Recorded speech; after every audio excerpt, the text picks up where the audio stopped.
The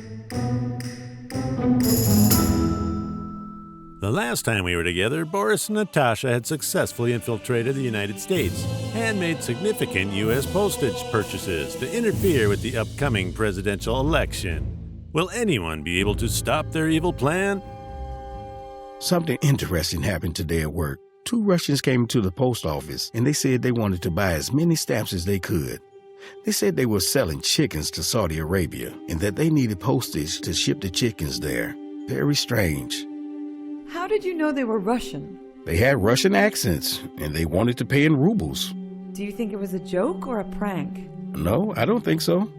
They did end up buying $10,000 worth of postage.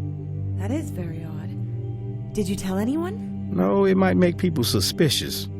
What do you mean? You know, Russians coming into the post office to buy up all the postage stamps in advance of a very important election, which will see unprecedented amounts of mail-in ballots. Maybe these people really just need the postage to send their chickens to Saudi Arabia. Really? You think that's what they needed the postage for? At first it didn't make any sense, but once they explained it to me, it seemed logical. Hun, I love you, but sometimes I just don't think you think things through. This sounds very unusual to me, and I'm really thinking we should tell somebody. This does sound like Russians trying to interfere in our election again. I really don't think so. They seem very nice. It was for their business. What exactly is their business? They're exporting chickens and importing condoms. So you're telling me they moved from wherever they came from, Detroit. okay, Detroit, to Lawrence, Kansas, to sell chickens and import condoms. That is an unbelievable story. Something's definitely wrong with that story and those people. Well, I think they're coming back to the post office tomorrow to buy more postage. If you want, you can come to the post office and meet them. I might just do that.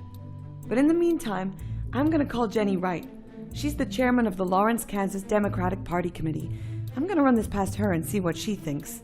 Okay, that sounds good, I guess. But if you come to the post office when they are there tomorrow, please don't make a scene. I don't want to have any trouble over this. There will be no trouble.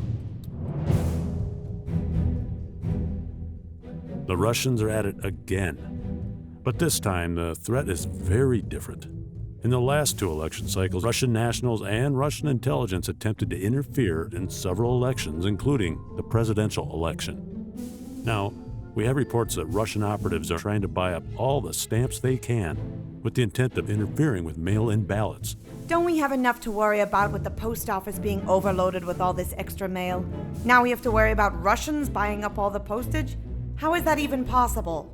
According to our contacts at the Postal Service, there's approximately $4 billion of outstanding postage. So far, the operatives in Lawrence, Kansas have purchased approximately $70,000 worth of postage. That is a very small fraction of what is available. So, in other words, there is no realistic threat. Why is this a concern? Because presidential elections in terms of battleground states are a lot closer than people think they are. In the 2000 election between Bush and Gore, the difference between winning and losing the battleground state of Florida was 300 or so votes. Well, that $70,000 worth of postage, while only a small percentage of all the postage outstanding, could definitely impact a race that is won or lost by only a few hundred votes. But that's not the case in Kansas. That is a solid Republican state. You're missing the point. They're not in Lawrence, Kansas to buy postage there to disrupt the Kansas election. They're just doing a dry run to see how the system works. I'm betting that they'll move on to battleground states: Michigan, Ohio, Pennsylvania, and South Carolina. Those are states that could be won by a few thousand votes.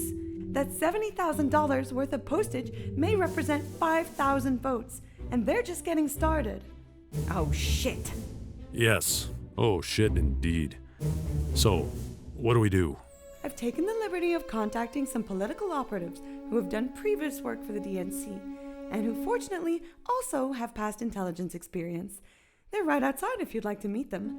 By all means.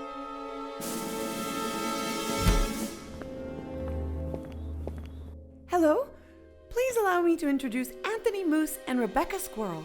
They've done operative work for us for many years. Please, take a seat. Thank you for joining us today. How do you plan on handling this situation? It seems incomprehensible to me, so I am very interested in hearing your thoughts. We've studied the Russians for many years. Countries underestimate their abilities, but they're a country that will do all necessary. to achieve their objectives. That's what worries me. They achieved their objectives in 2016. But now, social media sites are much more careful. Exactly. That's why the Russians this year have decided to go low-tech. They've been watching all the news coverage about mail-in ballots, and they've decided that a low-tech approach, especially when the elections in certain states are going to be so close, would be the best approach. But Joe Biden is far ahead of Donald Trump in most states. I would refer you to the election of 1988. At this time, George Bush Sr. was losing to Michael Dukakis by 12 points. In the last 3 months of that election, the polls tightened fast and considerably. This is a trend in every election, so the polls that you're seeing on cable news shows are not accurate in terms of what will happen on election day. Remember that in 2016, many of the polls showed Donald Trump would lose by a landslide, and obviously, that didn't happen. So, in fact, this low-tech approach could be effective. Correct. Those pancakes were good. Every time I go to the Midwest somewhere, the pancakes are fabulous. Those were flapjacks. What's the difference? Flapjacks are pancakes in Kansas. Pancakes are pancakes in Washington. Could we please get back to work and stop worrying about pancakes? If you ate some, you wouldn't be in such a bitchy mood. All you had was half a grapefruit and coffee? No wonder you're cranky.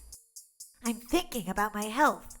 I'm no good to the country at large if I destroy myself by eating a lot of carbohydrates and sugar. No, you want to stay thin so you can find some other thin person to spend the rest of your life with. The two are not mutually exclusive. Right, okay. Why don't you run down a summary of what we found? Very well. We found out that these two agents have accumulated $225,000 worth of forever stamps. That's about 450,000 stamps. That amount could sway an election. We know they're using the same reason for buying the postage, that they're essentially selling chickens and condoms. They don't seem to be making any effort to hide their accents, and we know that the woman is very flirty. Maybe she likes the smell of maple syrup on men. I find that doubtful. Anyway, they're driving a rented 2019 Ford Escort and staying at the Holiday Inn Express. They're in the country legally, or so we think. That could be wrong. So there's not much to do to stop them until we find out, somehow, their real identities. Do you have any thoughts about how to go about doing that? I do not. Join us next time to find out if Boris and Natasha can succeed in helping Donald Trump win a second term, and if Moose and Squirrel can catch up to the malevolent duo.